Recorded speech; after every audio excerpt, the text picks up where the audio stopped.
All right, welcome everybody back to another edition of the Queer Profits Podcast. I'm Diane Conklin, your host. And just a quick reminder, at Queer Profits, we are all about three things, the three pillars that we stand for, right? Inclusion, community, and growth. And I have a feeling we may hit one, two, or maybe even all three of those on my conversation this morning with Nicolle Merrill, who I'm really, really excited to be having a conversation with. So welcome, Nicolle. Why don't you start off by just telling us a little bit about who you are and what you do? Sure. Thanks, Diane. I appreciate coming on here and excited to have a conversation about all those things. I am Nicolle, and I am many things, like I think a lot of your listeners are. I am most recently a brand new author. So I just published a book about the future of work and career changes. And so I'm kind of reveling in that right now and excited about that.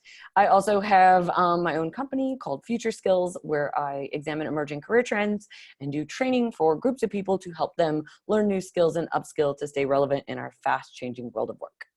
So that is my professional side. And on the personal side, I'm a brand new mom. So, just figuring out those things. Very cool. So I actually want to talk a little bit about that. I know it's brand new, but we'll get to that, kind of how you're balancing the whole, family and work thing. I think that'll be an interesting conversation. So tell us a little bit about Future Skills and kind of what you do in that realm. Sure. So a little bit of background. I am probably I would like to call myself a professional job hopper.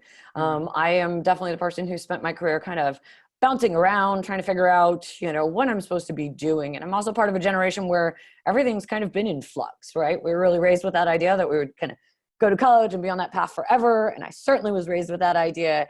And I realized that's really not the case. So I spent a lot of my 20s, I was passionate about language. I still am passionate about language and culture, going abroad. So I spent most of my 20s going abroad and living abroad and doing things, and came back into my 30s. I was like, really probably should get it together. I didn't quite know what that meant, but I ended up doing a variety of jobs, everything from, doing business development for a ed tech startup to later on I was at a university doing study abroad advising.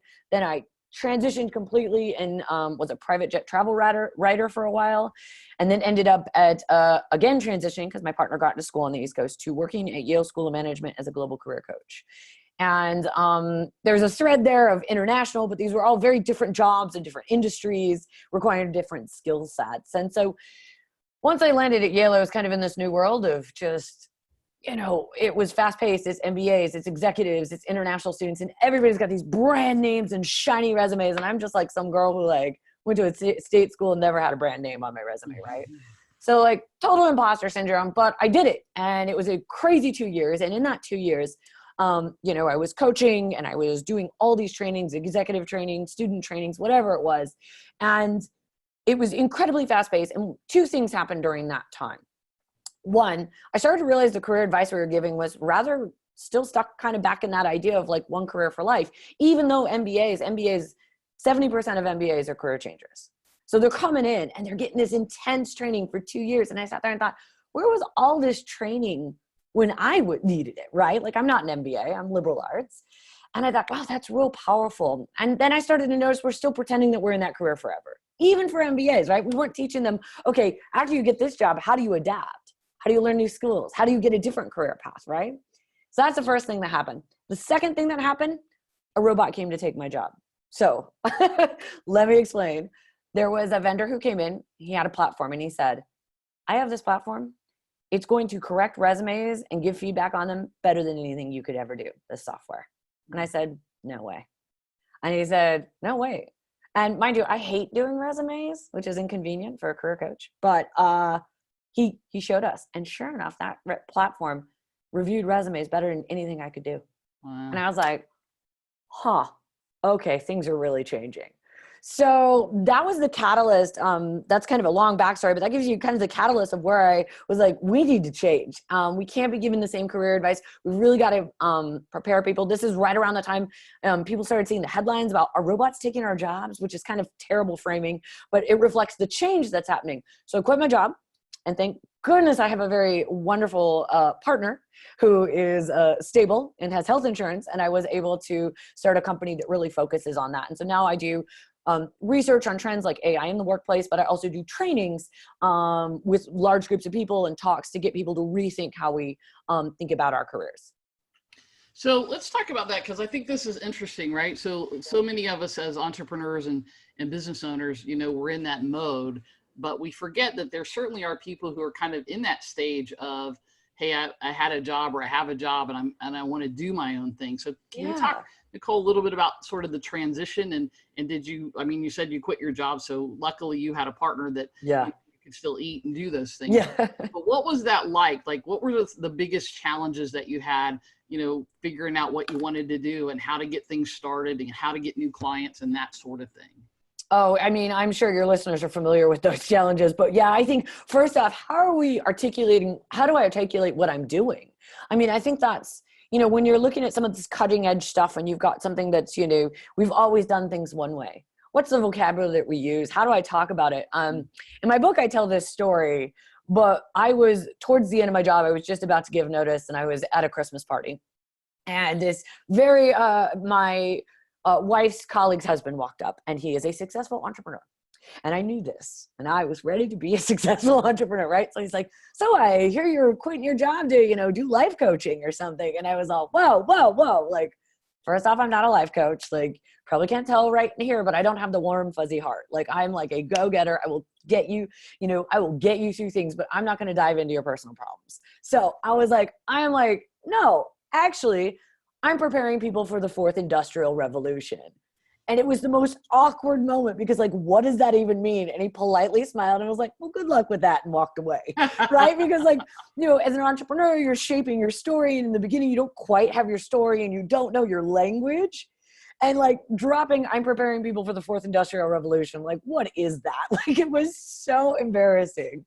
So it's trying to figure out, how do you translate something that can be so, out there, right? Like, we're talking about artificial intelligence, cloud technology, big data. These are the trends. And most people don't have access to that. They're not thinking about that, which is why I exist, right? I'm here to translate that and make it accessible, because all this right now is written for management and executives. And I want to make it accessible to the workers who are going to, have the most impact. So in the beginning, it was like just trying to get my head around the story. Right. And then it's like fighting against, a lot of people think I'm a coach, and I'm no longer a coach. I'm a trainer. So, I give big talks. A lot of my workshops are focused on like actual skill building and how you make the transition and how you learn. So that's kind of, positioning, because people hear careers, they think, oh, you're a coach. Let me give you people. And I'm like, no. I want like your masses. I want like your 400 people, not your, or your small group of 20. Right. So I think that positioning is out of the gate real hard. Well, and I think that's a great point, right? It's how do you, whether you're right out of the gate, or even whether you're, into your career, your business a few years, I think the positioning piece of it is something that we almost never get complete, right? It's always sort of this thing it's on the roller coaster a little bit, right? It's that roller scale of, we're always tweaking, we're always changing, we're always playing with that a little bit. And I think sometimes we get so much up here, right? We get so much in our heads that we don't just let things flow. We don't just let things, right? It's easy to look back now and say, what was I saying then? Yeah. But it made sense, right? In your head. It did. And that's how you learn, right? And that's how you grow in your business, is by saying that to some successful entrepreneur and him being like, what? And, somebody like me would have said, really, what does that mean? Or I would have like played with that a little bit. Oh, right? yeah, that's great. Other people are like, I'm out of here. I have no clue, right? Good luck with that, right? But I think it's a great point of like, it is always evolving. And in that beginning piece, sometimes it is a little trial and error. It's trying things. And even for me, like, I don't say the same thing. If I'm at a networking event or I talking to somebody, this is a silly example, but I had a new garage door opener installed this morning. And the guy's like, well, what are you doing home at 8:30, in the morning? And I said, well, I work from home and I own my own business. And he asked me what I did. And, what am I going to say to the garage door installer guy? Right. It was like, okay. So I just basically said, I have a a marketing and business coaching and consulting company. Mhm. But if I'm at a networking event with other professionals, I'm going to say something a little more involved than that, right? Right, So right. that piece of, I think we think that we have to fit into this, like, here's the mode, right? Here's the road, and here's the lines I'm supposed to stay between. And, you know, in the new car, if you vary to the right or the left, it's going to go beep, beep, beep, unless you turn it off, right? But that's not how business works. You Right. want to hear beep, beep, beep, because you're trying new things and you're tweaking and you're constantly kind of coming up with that new piece. And I think that's an important part of, you know, what people have to do to develop their businesses. So. Yeah, I mean, I resonate with that so much. And it's funny when, you know, obviously having a coaching background, a training background, like the same advice that I give to other people, then taking your own advice sometimes. So for example, I teach conversational skills. Like I teach people, how do you be engaging? How do you adapt your story? How do you build on conversation? Because so many people struggle with spontaneous conversation, right? Because we're in digital spaces all the time, you know, so this is a real generational shift that we're seeing with people struggling with these open-ended conversations. And so I teach that. And, you know, a lot of what you're saying, it's that there's no one right thing. You have to be flexible. You have to adapt. You have to learn, right? You have to give space for error. Let it, one of the phrases I use all the time is embrace awkward, right? We're so afraid of awkward. Right. I love awkward because then it makes good stories. But, you know, and so, but when it comes time to taking your own advice, sometimes it's like, it's all out the window, you know? Yeah. So. Yeah. You know, and I think a lot of times the awkward for us translates into vulnerable, right? Yeah, and none of us like to be in that space. Right. As much as we should be, and as much as I think that's an attractive thing in the world, in the workplace, and certainly in social media today, you know, where a lot of people are, you know, if you're just you and you have those vulnerable moments and say, hey, you know, this happened, or, you know, I need a little help, or I've got this challenge. I'm not talking about personal things or private things, right? I always talk to people about personal, but not private. But, you know, that's when people are attracted to you. That's when people see you as the real person, instead of, you know, oh, here's this perfect person and their hair's always great and they have this life and partner, and, you know, now they have a baby, and, oh, they drive the amazing cars and they take the most fabulous vacations. Right. But that's not real life. No, not at all. It's so much messier than that. And the messy is what's interesting. Yeah, right? Exactly. Like that's the part that's interesting. Yeah. And that's what makes the stories, as you said, right? Yeah. So I think that's a great teaching point. So talk to us a little bit, because I'm intrigued by the whole AI, right? The whole artificial intelligence thing, and kind of where that's going and how that applies to, you know, again, not necessarily a small business owner, but how does it apply to those of us who are in business, who are doing things either on a more local or even a global basis, but we're not a C-suite company? Sure. So there's three ways, I'd say two ways in particular that it affects, you know, businesses. One, these are artificial intelligence are tools, right? So when we talk about AI, a lot of people tend to think of the robots because those are what's most visible, right? We think of maybe Amazon and the bright yellow robots that run around the warehouses. And if you're in the warehousing space, that might be more of, you know, kind of what we're talking about with AI. But generally speaking, if you're running a services or office or stuff like that, you know, if your primary workforce is in the office, what we're really talking about is automation tools. These are tools that have been programmed, they're software that do tasks that traditionally humans used to do, right? So there's a lot of examples of these, but we see them in marketing automation software. So instead of someone, you know, each week remembering to send one email to your email list, it's set up to do that for you. Right? That's a real simple example, but it gets more complicated. There are platforms that will go out and source potential sales leads for you, right? That's like an entry-level sales job, right? So sales coordinator job, things like that. We've seen scheduling assistants, right? That will schedule for you. You just send an email and says, book me a time at 9:30, and they do it for you. Right. I used to be an administrative assistant, and I did that all the time, right? So these are examples, and the example I shared before about the resume tool, these are all examples, and there's thousands of them right now in the workplace. And what's happening is that people are starting to use these tools. And so that creates two challenges from a business point of view. One, your customers might be using those tools, right? So that gives them an advantage, right? And then two, it does, decreases labor costs. And that really is one of the big challenges right now. As a business owner, that might be great for you, but for the people that are trying to get jobs or trying to keep their skills sharp, or maybe haven't reskilled in 5 years, this creates problems for them. So that's the first part. The second thing is that when you look at kind of AI in the workplace, I like to tell people that I'm in the business of helping people leave bad organizations. And the way I define bad organizations are organizations that don't invest in you, right? There's been a real trend over the last couple decades of employers just kind of saying, you're on your own, right?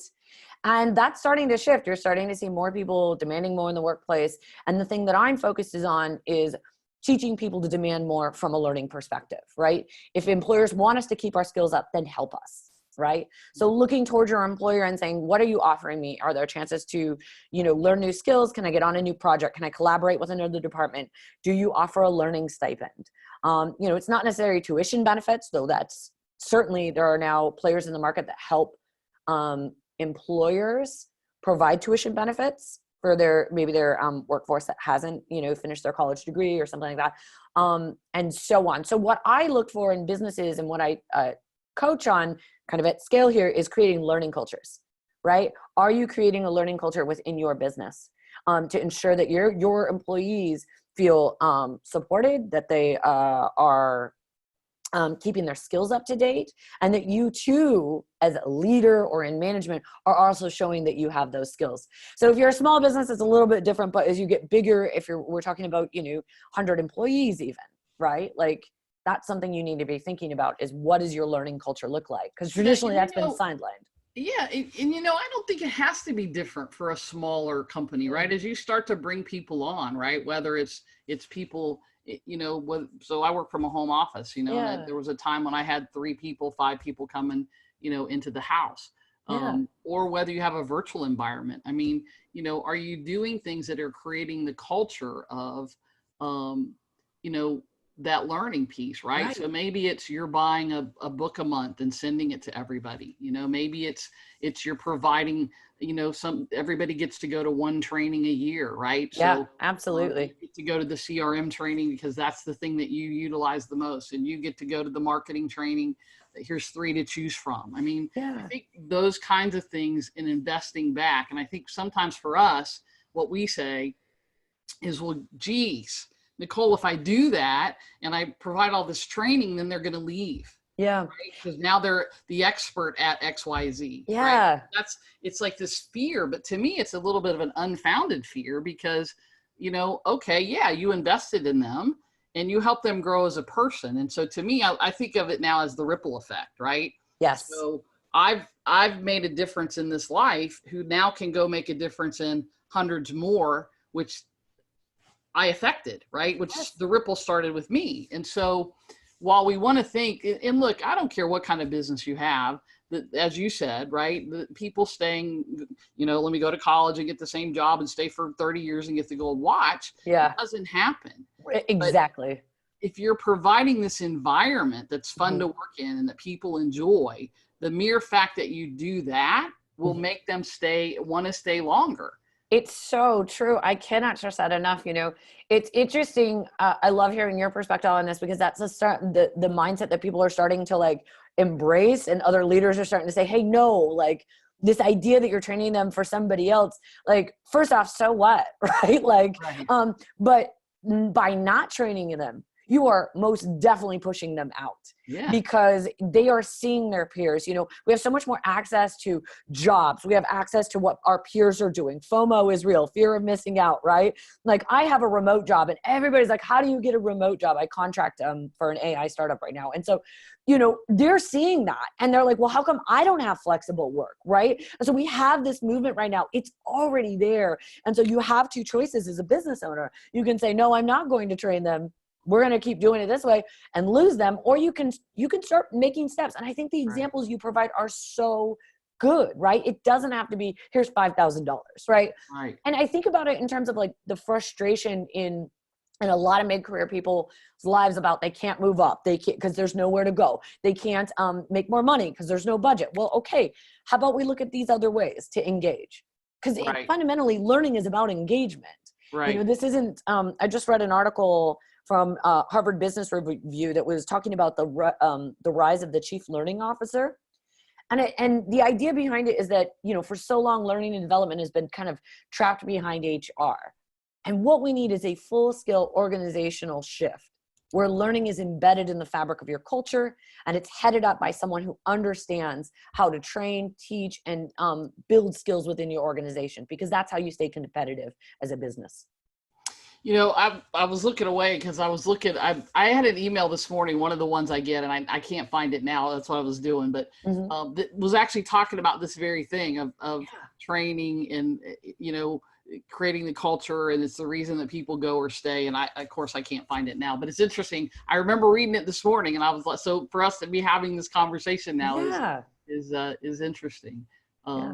It's what I get excited about, right? Like, I love to learn, and I know so many people that do love to learn. And, I coach people in my workshops and say, listen, if you're frustrated with your job, go check in with HR and find out what your learning opportunities are. If you have a good relationship with your boss, talk to your boss and say, look, I want to learn something new. I want to learn some new skills. Put me on a different project. And so, like, I am sending them to the organization and saying, go have a conversation with your workplace. Don't just sit there, right? Well, and even those of us who are using virtuals, right? Like virtual assistants and those kinds of things. I mean, there's nothing wrong with them coming to me and saying, hey, Diane, we use Infusionsoft, right? Infusionsoft is having a training and I'd really like to go. I might say, fine. What are you asking me, right? And they will you help me, or will you pay for it, or whatever? I might not say, yeah, I'll pay for all of it, but I might say, you know what? I'll pay for half the training. Yeah. Because it's gonna help you. It's gonna help you help me. It's also gonna help you help your other clients, right? But it's that piece, and I think it was interesting when you said that about because I didn't really think of the things that you talked about as AI. So like a CRM, right? Your contact management system, which again, we use Infusionsoft, but there's a ton of them, MailChimp and ActiveCampaign and Entreport and Kartra and all sorts of them out there. So it's interesting to have your perspective that that's AI, because I never thought of it that way. It depends on your tool. So like Salesforce certainly uses AI in there. Right. So, and some other ones might not. It might just be basic software. But I think, so for example, in my contract job, I work on a chatbot. So, it's a system that is designed to, mimic human conversation, and it's for interviews. So it interviews people, and that's traditionally something that a person does.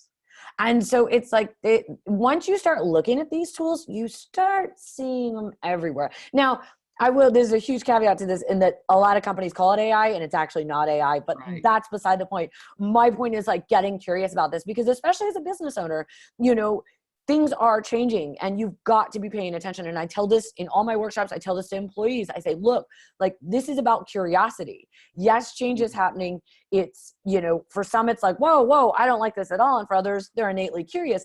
Everybody needs to start asking some questions and diving in and doing their research and wrapping their heads around it, right? And as business owners,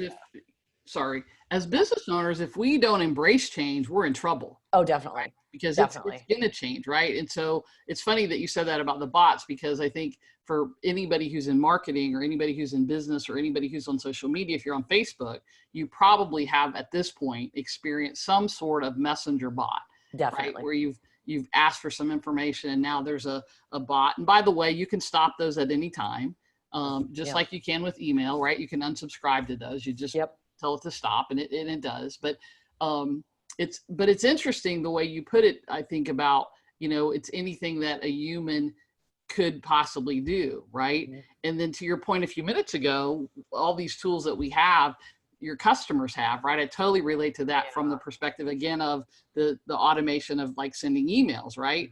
Pretty much everybody, not everybody, but if you're in business and you're doing B2B, certainly everyone that you're sending an email to every Thursday at 10 o'clock, like I do, knows that that's not coming to them directly, right? It's coming from our CRM.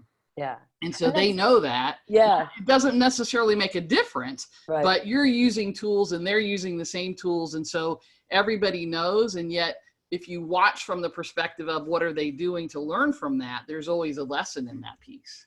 Yeah. I think, it's interesting, there's automation, which may or may not have AI, right? And then there's artificial intelligence, and machine learning, which is the technology that that shapes these tools. So there's a lot of nuance in there, but as a business owner, I would encourage, to not feel like it's untouchable. Like I started my entire journey with being like, I saw all the headlines and I was like, what do you mean robots are taking jobs? Like this cannot be, right? And I started just by reading reports. I read all the global consulting firms reports like McKinsey, Deloitte, like Bain, like I was reading all these reports to dive into it. And then my particular vertical is HR tech. So I want to know what's happening in the HR space, particularly with jobs. And so I just started reading about all these software platforms in the HR space that they're using and seeing and looking at what's the impact on the workplace. And that's how I got to where I was at. So I don't have an engineering background, right? I'm a liberal arts girl. I love language. I love writing. I love talking. You know what I mean? So I think people tend to think, oh, that's a tech thing.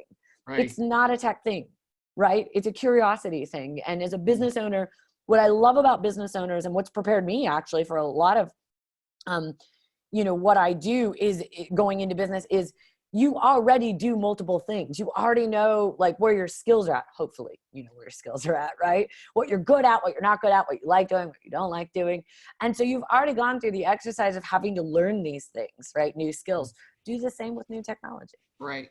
And, and here's the other piece that I would certainly throw out, right? Yeah. Is it just because you now know about AI and now that you're learning about these other things and whatever, it doesn't mean you as the business owner have to be the one doing it, right? Yes. Yes. So I am like the least technical person in the world. Like I was telling somebody, I have a tech friend that I was telling her the other day, all of a sudden my Bell South account isn't working.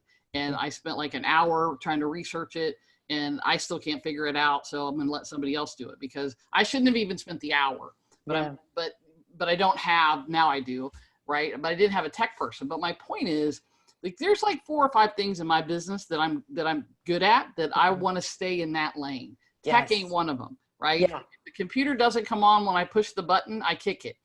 That's how bad. I don't really, but that's how bad I am. It's just, I like the gadgets and all that, but it's not my thing. And so, even if you're starting off, it doesn't mean that you have to have your entire an IT department. What it means is find somebody for a few hours a month that can help you do those other things. And I think that's a really important piece of that because technology does freak some of us out. Certainly does. It does. Right. But then at least now, if you understand it and you start to dive in and do the work, now, if you're going to hire somebody, you can have a conversation about it because it can get very unwieldy very quick when we start talking about data and the types of data that you use. I mean, but again, that's where, even finding your friend, right, who's just a total nerd about this stuff and can break it down for you, right? That's valuable too. I actually went to someone inside the job that I contract for. He was 15 years younger for me. And I was like, okay, give me an overview of how data works at this company. How does it work? Like, where does it go? Where do we store it? What do we do with it? What is the software that we use? And this kid, I say kid, he's 25-ish, just whiteboarded the whole thing for me. And in an hour and a half, I learned so much. So, it can be as simple as that to give you kind of that context, right? And again, even as a business owner, understanding how you learn. Do you like things explained to you? Do you prefer to dive in and read? Do you like both? Do you have to work with it? Right? These are all great exercises to do as a business owner, as you think about, getting your own skills and knowledge up to speed with this technology. Yeah. And, I often say you need to, as the business owner, until you get to a point where you potentially have, other people taking care of some of these things, you need to know enough about things that you're not getting taken advantage of. There you are. Yeah. Doesn't mean you have to know how to do it, right? Yeah. As I often say, if you said to me right now, Diane, I need you to go send an email to your list, I would say to you, you know what? I can't. And so whatever the thing is, if you're going to, smack me or, hit me or cut me or kill me or whatever, go ahead and do it because I can't do it. It's not the best. That never happens over an email, And here's the thing. Could I learn it if I chose to? Yeah, I could, but I'm not going to spend the time at this point. I can pay somebody to do those things that are way better at it and take a lot less time than it's going to take me to do it, when I should be out, speaking or teaching or coaching or selling, which are the things that I do well. Yeah. that are bringing the money in, right? To Right. pay those people. Right. Exactly. So, Yeah. good. So, Nicolle, let's talk, because I think it's interesting, depending upon generation and where people are, more and more of us are certainly starting families. And so, talk about how you've balanced, and I know you guys are brand new at this, but, sort of the balance of, work and family and, certainly having a little one. Yeah. So he is almost 6 months. So new-ish, right? It feels simultaneously super fast and super slow at the same time.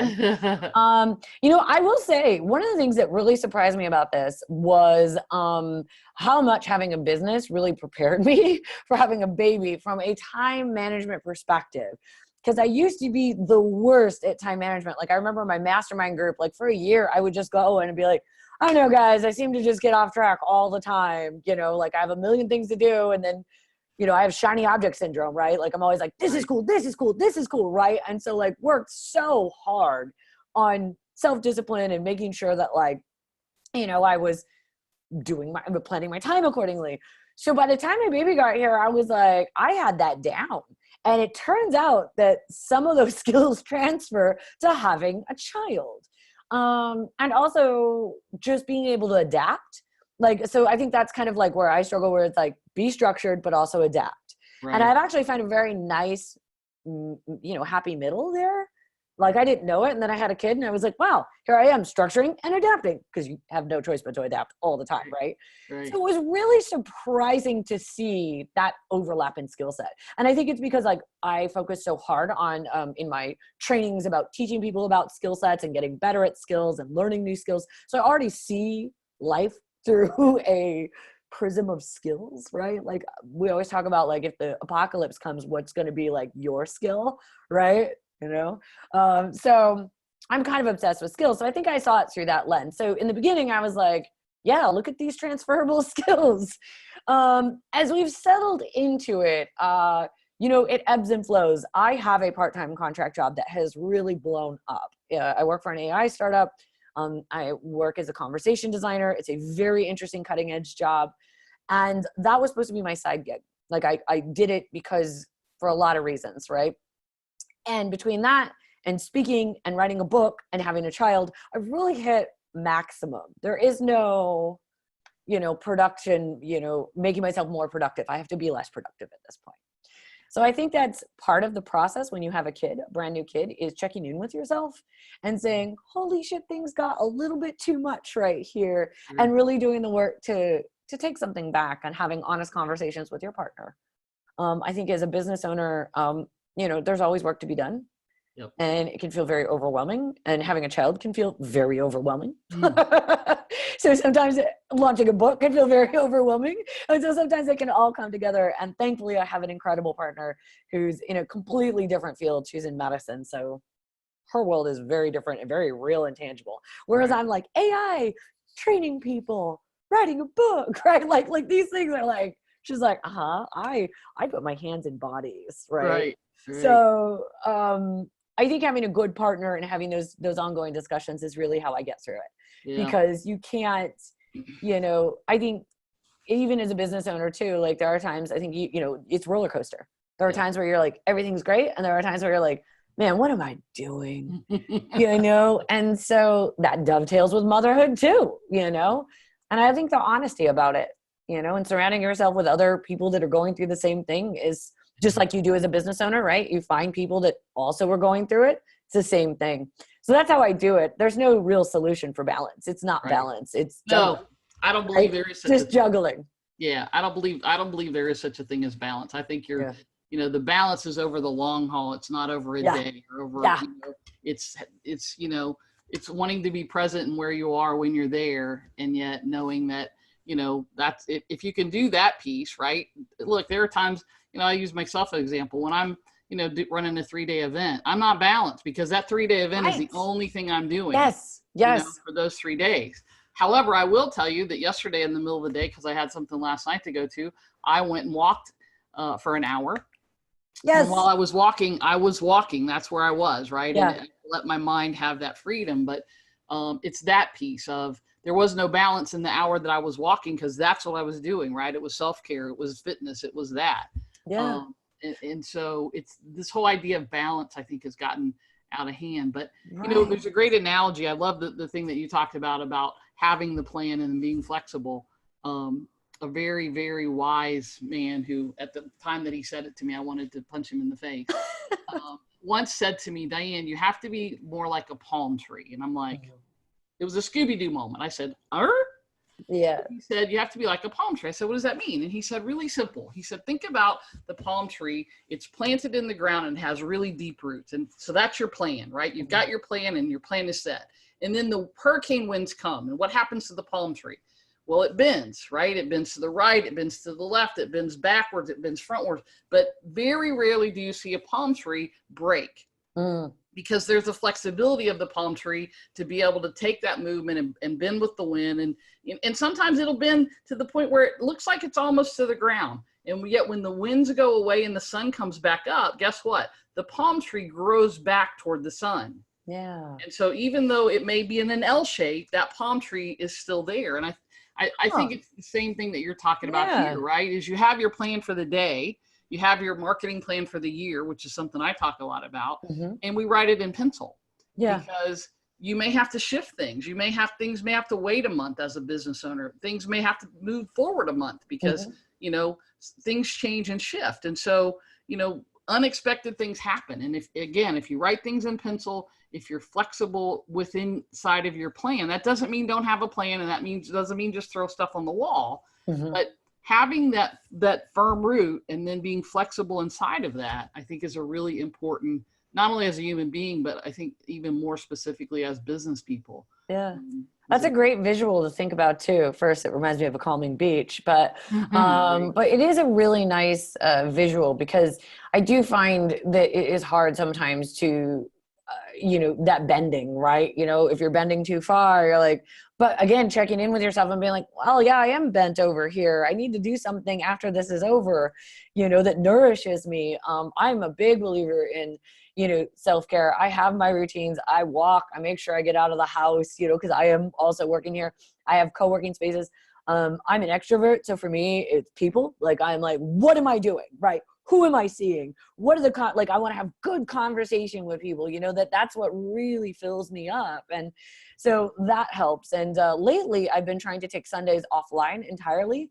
Yeah. Was not able to do it last Sunday, but I did get 2 previous Sundays in there.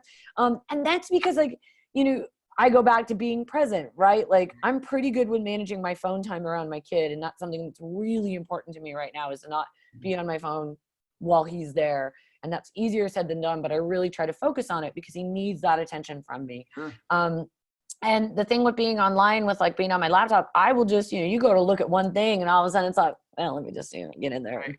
Yeah. And before you know it, an hour's gone by. Like, I could just work, right? Yeah. Yep. And why? I need to give myself space. I'm already working a ton in the weekdays. Yeah. I need to give myself space. And honestly, this time offline these Sundays have been wonderful. Yep. I try to do that too. Sunday is, I call my tech free day.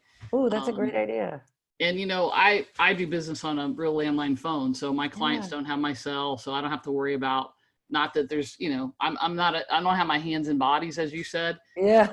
There's no real emergency. I'm not a heart surgeon. There's, pretty much can wait until Monday. But yeah, it's important. It's important for a lot of reasons, but just having that, the ability to think.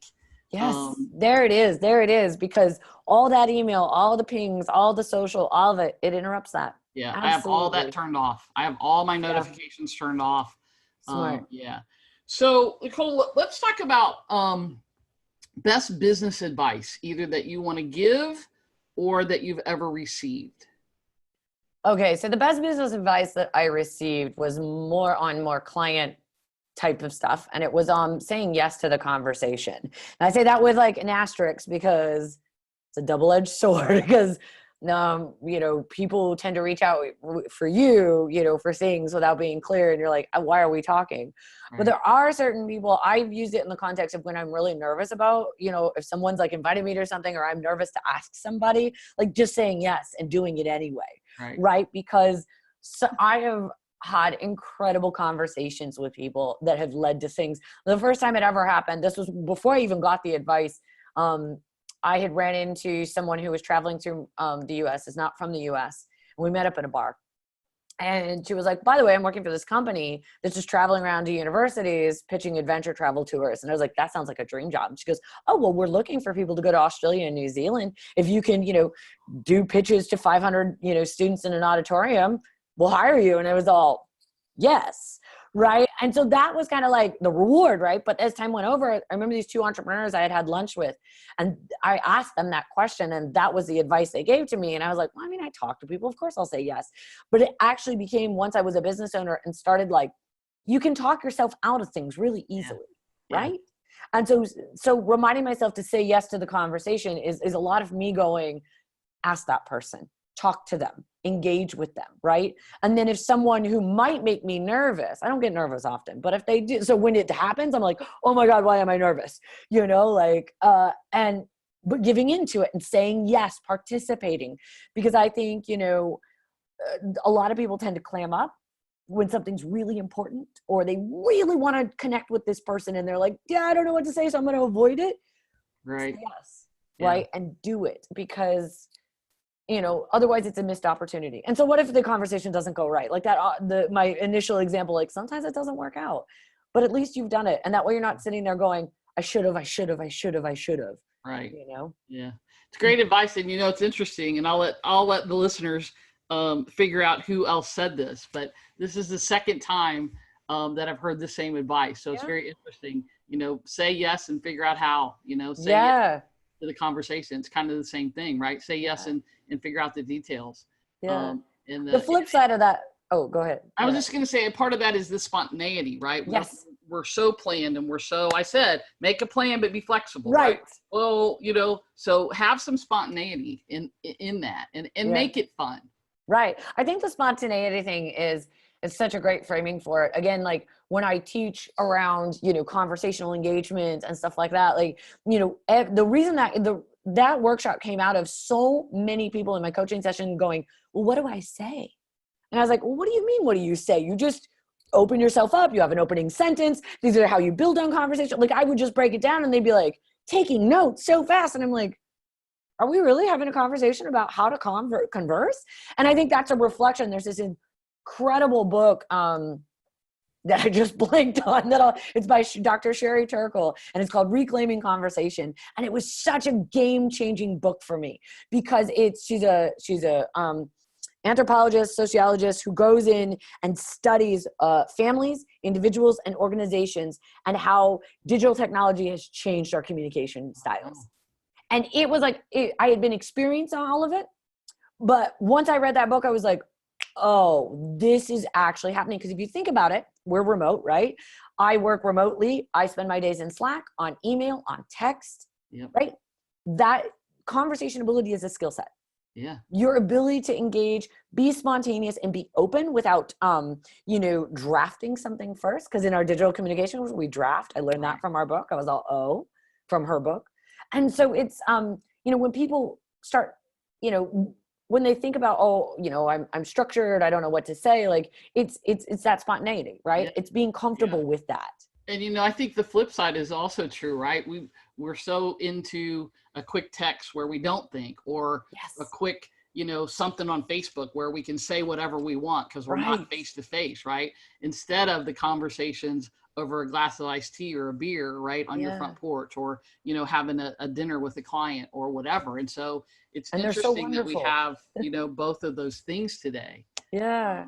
I'm so passionate about conversation, good conversation. And just, again, if you don't have a lot of conversations, it's a funny thing to think about, right? We talk, but like, if you think about the best conversation that you've had recently, what's the most enjoyable conversation you've had recently? And think about what made that good. What made that, engaging? How did you stay present? I'll bet you the ones that the best conversations you've had recently are the ones where you didn't have your phone in front of you. And you're probably listening more than you were talking. 100%. And you're building on each other's stories, and you're sharing, things together, and you're finding commonality. I mean, that's all part of conversational skills, right? And we don't think about it that way. Yeah, well, definitely. I mean, you're obviously a conversationalist. I knew this from when we first started, so which is great since you're doing a podcast. Right, right. That Yeah. helps. That's great. I love that. So let's talk socially within the queer community. Yeah. Where do you think it's headed? What do you think the important issues are? What kind of, advice do you want to leave the community specifically? Yeah. Well, it's a conversation that I've been having with my peers lately as we've grown from these angsty 20s into our 30s, and I just turned 40. So we've all kind of settled down, we're getting married, having kids, and it's so interesting to just kind of see us shift. And the other day I went to a party actually with people, a queer party, with people that were like, oh man, 15 years younger than me, 10 years younger, and that's man. And I was all, generational differences already, like I like to think I'm young and yeah, I guess I think we all like to think we're young. I don't know, is this part of being 40? I don't know. I'm pretty comfortable with 40, but it does cause some reflection, right? Sure. And they're wearing buttons that have they, them on them. So the pronouns now are becoming so much more, part of queer culture. And I think it's so cool to see like that they're raising awareness of, it's not just a binary now between gender, and we're hopefully becoming much more inclusive of trans people and raising them up and supporting them because they are part of our community. I know that really wasn't the case 10, 15 years ago when I was a young baby queer. So, I think that is so positive. Yesterday was just Trans Day of Remembrance, and seeing the queer community lift up, other marginalized voices. We may be a marginalized voice, but we all have marginalized voices within our community as well, for, both in the trans and women of color. And so really looking and ensuring all voices are heard. And that can feel hard when you're already a minority, right? Or, but it's that the focus on intersectionality and really inclusiveness that I see that I am so happy about. And I think as we get older and you see these changes and it feels weird, and I put my pronouns on things like I am she, her, but, and I'm rather gender conforming, my head shaved, but I think being able to talk about these things, like I've brought up gender not being a binary and LGBT concepts at my work, right? I've had to educate people and advocate for hiring diverse voices. Like, I think these are all part, I'm switching between personal and professional here, but I think that's all part of being queer, Sure. right? Well, and as you get older, it can be harder to remember to be active, right? Like, I think when I was younger, I was like, I'm fired up. Yeah, I'm going to take down the system. And then maybe you start to be in the system as you get older and you're like, do not forget, there are still things to fight for. Right. Well, and to your point of you're intermixing the two. Well, Yeah. you take you wherever you go, right? Good point. Yeah. There's this, and I think that's a change now, right? I mean, Yes. you think you're in the 40s. I'm in the second half of my 50s. Yes. So, it used to be that we had this professional and then we could go be gay, right? Right. And now, and we really weren't fooling anybody even then, but as I often say, you take you with you everywhere you go, right? Yeah. Whether it's in your personal life or whether it's as a business professional or, whatever you're doing. And so I think the fact that you are intertwining the two is a perfect, it has to be, because, I can't put a box at the door of my office and say, well, I'm going to leave this piece of me here today and just come in with this piece, right? Right. Take you everywhere you go. I think that's a difference in how we are in the workplace and in our businesses today, as opposed to, what it used to be. So, yeah, Nicole, yeah. go ahead. I was just going to say, it's interesting to point that out, because I guess you're right. I'm kind of on that weird cusp, because I remember it didn't quite used to be that way, but also because I started working when I was 14, in the 90s. Right. And I knew, but you're too young, Right. to really think about coming out at work or something like that. But even just East Coast, West Coast, I live in such a queer place. I live in Portland, Oregon. Come on. It's just lesbians everywhere. To the point when I moved away and came back to visit Portland, I was on the East Coast, and my friends, I was like, oh my God, did you see that girl? Do you see the girl behind the counter over there? She's totally queer. And they're like, yeah. So we're 4 other people in the store, because I was in Connecticut, and I think the queer community was there. It was just smaller and not as out, honestly. Right. Like I was not, like I was one of only 2 people that was out in my whole school.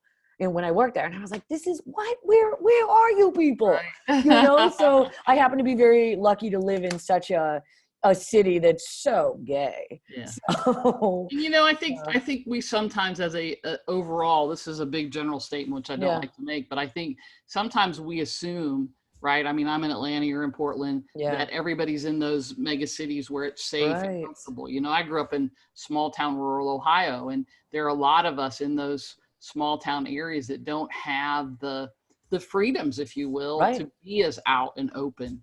And they can get fired for it. And Right. that's the other thing, Still, like, right. talk about advocacy. You can still get fired for being gay, which Yeah. is just, I mean, it's so shocking to think about when you're living your life like this, right? Like, Right. and that's Right. where it goes back to that advocacy about fighting that. Exactly. Well, Nicolle, this has been amazing. And I just want to, Yeah, I first of all, loved it. thank you for your time and all that. So why don't you give folks the information on how they get in touch with you, how they Sure. can find your book and all of that. Okay. Yeah, my book is called Punch Doubt in the Face, How to Upskill, Change Careers, and Beat the Robots. And I will say it was harder to name my book than my child. So you can find it on Amazon. You can find it in, Barnes and Nobles if you don't want to go to the Amazon place. Really any bookstore is going to have it if you order online. You can find me on LinkedIn at Nicolle Merrill. My name has 2 L's in it. Or you can find me on Twitter at PDX Nicolle, Nicolle. And follow me there. I post a lot of stuff on AI in the workplace. So if that's your thing, definitely get in touch with me. And my website is just my name. So you can find all my work, my podcast, and hire me for speaking. Everything is there. Perfect. Any last words or thoughts that you want to leave folks with? You know what? We have covered so much in this conversation that no, I think I will just leave it as thanking you for the good conversation. Encourage everyone out there to go have their own good conversations this week. Perfect. Well, again, I appreciate your time. This has been amazing, as so many of the conversations have been, and as I knew when we met, it would be. So those of you who are listening or watching, depending on where you are, certainly your feedback, questions, let us know what you want to see more of. And again, always remember that what we stand for here at Queer Profits, and certainly inside of the podcast, is inclusion, community, and growth. And again, because you take yourself everywhere you go, that growth that you do personally is also going to affect you in your business and vice versa. So I'm Diane Conklin. Until next time, make it a great day.